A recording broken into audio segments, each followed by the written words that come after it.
സാഹിത്യത്തിൽ ജനാധിപത്യം കൊണ്ടുവന്ന എഴുത്തുകാരനായിരുന്നു വൈക്കം മുഹമ്മദ് ബഷീർ എന്ന് സാഹിത്യ നിരൂപകനും അധ്യാപകനുമായ ബാലകൃഷ്ണൻ അഞ്ചത്ത് അഭിപ്രായപ്പെട്ടു. തൃപ്പയാർ ഫ്രണ്ട്സ് ക്രിയേറ്റീവ് ഫോറത്തിന്റെ ആഭിമുഖ്യത്തിൽ പെരുങ്ങോട്ടുകര ഗവൺമെന്റ് ഹയർ സെക്കൻഡറി സ്കൂളിൽ സംഘടിപ്പിച്ച ബഷീർ അനുസ്മരണ ശില്പശാല ഉദ്ഘാടനം ചെയ്ത് സംസാരിക്കുകയായിരുന്നു അദ്ദേഹം. അവരുടെ കണ്ണുകളാണോ ഞാൻ ശ്രദ്ധിക്കുന്നത്? നിങ്ങൾ എൻ്റെ മുഖാണോ നോക്കുന്നത്?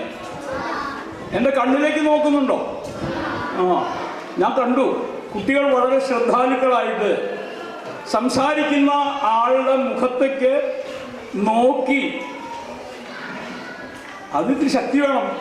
അതുകൊണ്ടാണ് ഞാൻ ആദ്യമേ പറഞ്ഞത്, ഈ സ്കൂളിലെ കുട്ടികൾ ഭാഗ്യവാന്മാർ മാത്രമല്ല, ഉള്ളിൽ വലിയ ശക്തിയുള്ളവരാണ്. അതുകൊണ്ടാണ് നിങ്ങൾ ഇന്ന് മലയാളത്തിലെ ഏറ്റവും ശക്തനായ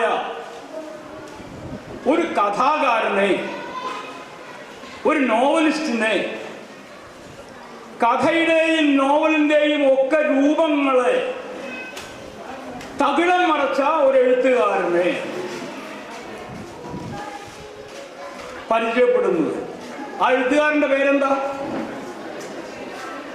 ഇന്ന് നിങ്ങൾ പരിചയപ്പെടുന്ന എഴുത്തുകാരൻ്റെ പേര് ബഷീർ. ശരിയല്ലാത്തതിനെ ശരിയല്ലെന്ന് തുറന്നു പറയാനുള്ള ധൈര്യം എഴുത്തുകാരനുണ്ടാകണമെന്ന് അദ്ദേഹം പറഞ്ഞു. ബഷീറിന്റെ പുസ്തകം കണ്ടാൽ തൊടാൻ തോന്നും, തൊട്ടാൽ തുറന്നു നോക്കാൻ തോന്നും, തുറന്നാൽ വായിക്കാനും തോന്നും എന്നതാണ് അദ്ദേഹത്തിന്റെ എഴുത്തിന്റെ പ്രത്യേകതയെന്നും ബാലകൃഷ്ണൻ അഞ്ചത്ത് കൂട്ടിച്ചേർത്തു. കവി കെ ദിനേശ് രാജ ആമുഖ പ്രസംഗം നടത്തി. Friends creative forum chairman Francis വടക്കൻ അധ്യക്ഷത വഹിച്ചു. അധ്യാപകനും നാട്ടുകാര്യം പത്രത്തിന്റെ എഡിറ്ററുമായ നൌഷാദ് പാട്ടുകുളങ്ങര ബഷീറിനെയും അദ്ദേഹത്തിന്റെ കൃതികളെയും പരിചയപ്പെടുത്തുന്ന ക്ലാസ് വിദ്യാർത്ഥികളെക്കായി നയിച്ചു.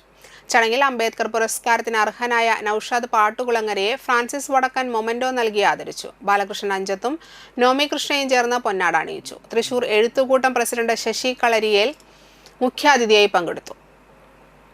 ഷിലിൻ Poyyara, E P Girish, school HM incharge Bindu Perath, Raja teacher, വിദ്യാർത്ഥി പ്രതിനിധി ദേവനന്ദ എന്നിവർ സംസാരിച്ചു.